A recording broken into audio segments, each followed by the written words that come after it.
তো এটা হচ্ছে থার্ড পার্ট। এর আগে তো তোমরা দুটো পার্টে দেখেই নিচ্ছ আমি ঘুরতে গেছিলাম। তো চলো প্রথম থেকে দেখাচ্ছি দ্বিতীয় দিন সকালে কোথায় কোথায় ঘুরতে গেছিলাম। এখানে আমি রেডি হয়ে এসে গেছিলাম।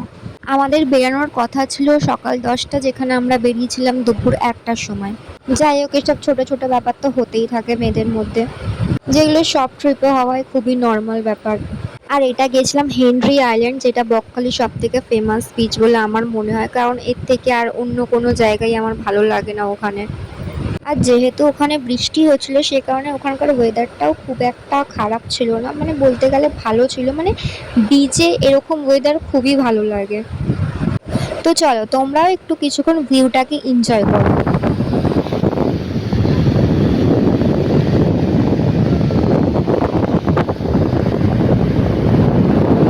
প্রায় অনেকক্ষণই আমরা ওখানটায় ছিলাম। এবার ওখান থেকে যাব অন্য আর একটা বিচে, সেটার নাম আমার খুব একটা মনে নেই। আর ইনি না কামরাঙা মাখাটা মানে দারুণ বানিয়েছিল, মানে দারুণ। এই বীজটার কিছু একটা নাম ছিল, আমার ঠিক মনে পড়ছে না। আমরা ওখানে আর বেশিক্ষণ থাকিনি, তারপর হোটেলে এসে গেছিলাম খাওয়া দাওয়া করতে। তো চলো লাস্ট অ্যান্ড ফাইনাল পার্ট আসবে কালকে। আর হ্যাঁ, ফলো করতে কিন্তু ভুলবে না। টাটা।